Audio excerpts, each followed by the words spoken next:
The idea that we spend a lot of time talking about is demand versus capacity, and that, as you know, in my opinion, stress comes when we don't have the capacity to deal with the demands that are on us.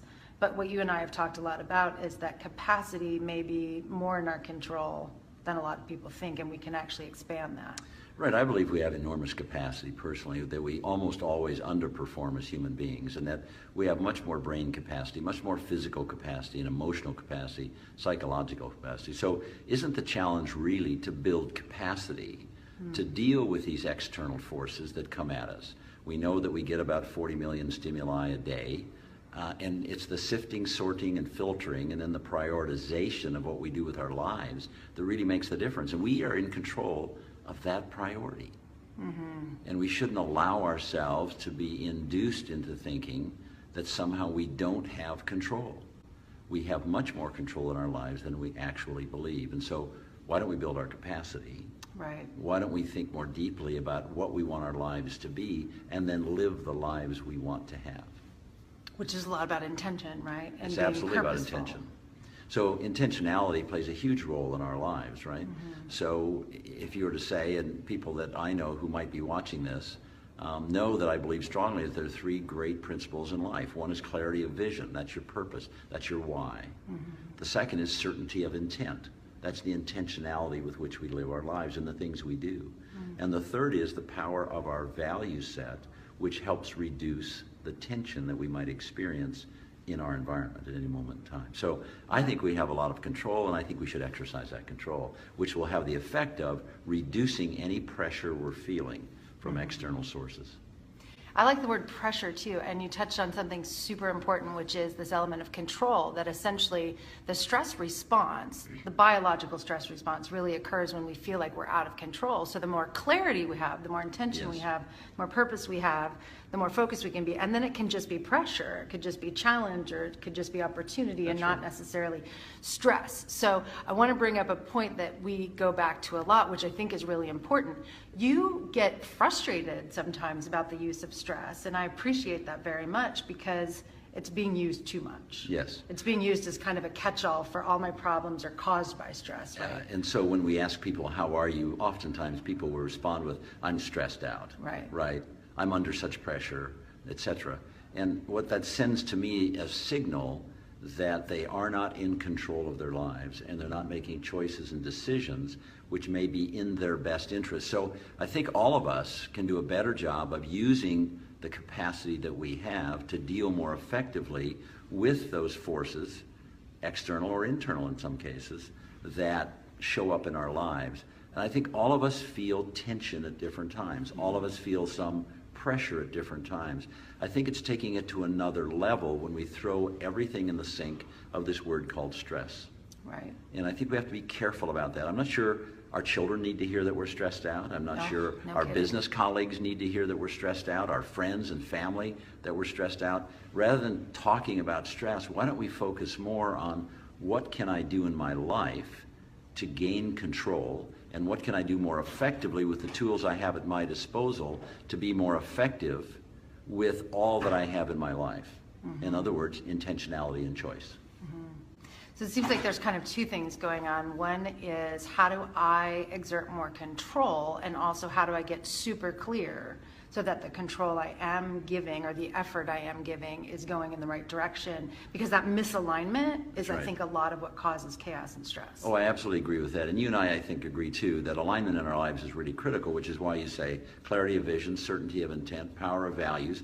Alignment of those things in our lives has the great opportunity to dramatically reduce the pressures that we might feel in our lives, because we'll be so clear on what we're doing and why we're doing it.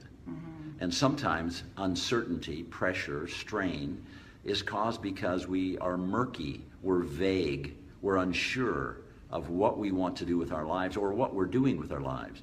And often is mentioned this notion that stress is, and you say this, stress is demand exceeding capacity. I believe that we have the capacity to overcome virtually everything if we'll just figure it out, work at it, and focus on those tools and capacities. So shockingly, you just gave me an aha moment. I have these all the time when I'm around him.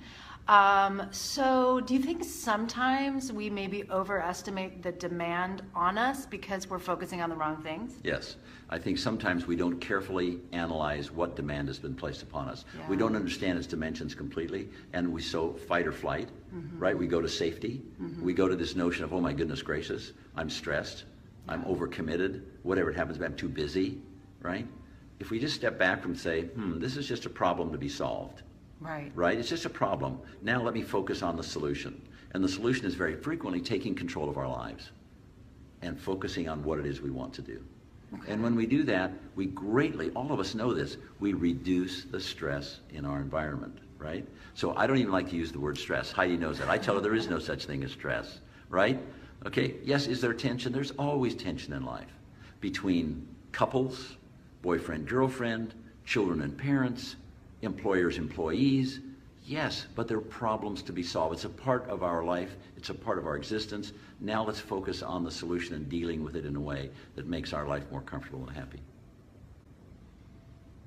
So, but I'm thinking about so many things at the same time. So I really appreciate that, because I have been feeling this, let's call it pressure, and I'm feeling a misalignment of just, you know, if I don't know exactly what I want to be doing and I say yes to everything, that feels stressful.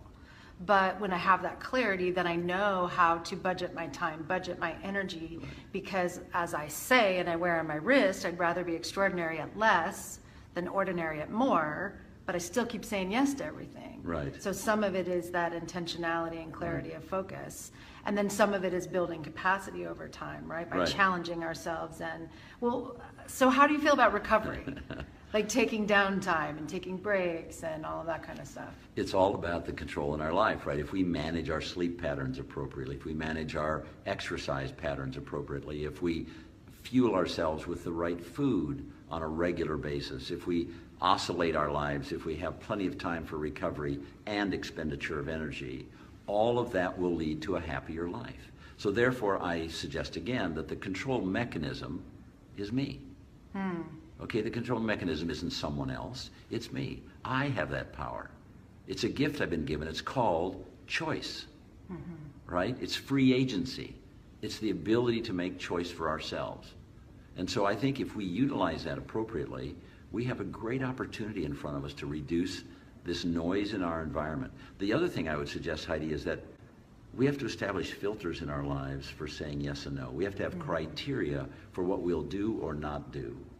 And sometimes by accepting too many things, perhaps, or by not saying no to things, we therefore end up with demand higher than we would like for our time in life and for who we are as an individual. So if we can create the filters by which we accept and do things, and if we understand that no is an appropriate term in our society when I'm busy, or when my life is complicated or hectic, or certain times in our lives where it's not appropriate to be doing these things, then we have control of our life. And frequently, many of us say yes to too many things. And I've been guilty of that in my life as well. And then I had to deal with that. But it wasn't something that I would call STRESS. So you can imagine my tension when I had to tell this man that I was now the executive director of the American Institute of Stress. I shrink a little bit every time I say that. However, I think we're on the same mission, which is to almost, at least for me, to talk about it so we can stop talking about it. Let's define it so we can actually measure it so that we can improve it, because if we don't even know what it is, we can't make any change, and that makes us feel out of control. So it's what I've been kind of thinking of as the stress bucket. If I just dump everything in the stress bucket, it gets heavy and I don't even know how to take things out. But if I can identify I'm saying yes too much, or I'm tired, or I'm not eating well, or whatever it might be, then I can change it. You can deal with and it. It's choice. Yes, it's all choice. Right, and you and I have we have a great friendship. Yes. And you know I love you very much. Yes. We have a great friendship. And we can talk about these things in a very honest, open way. And I think this is an area of our lives where we have to have adult conversations and confront this notion of my life being out of control, or my life having too much tension in it. And we need partners to talk with that about, right? We need to be transparent and vulnerable. and say, I need to step back, I need to say no, I need to adjust my life in a way that creates less tension. And the reason why is because we will be healthier, emotionally, physically, mentally healthier. And that thing called tension or pressure actually damages our lives and can do physical and emotional damage to us. And why would we do that to ourselves when we clearly have the tools and the ability to say, no, enough is enough.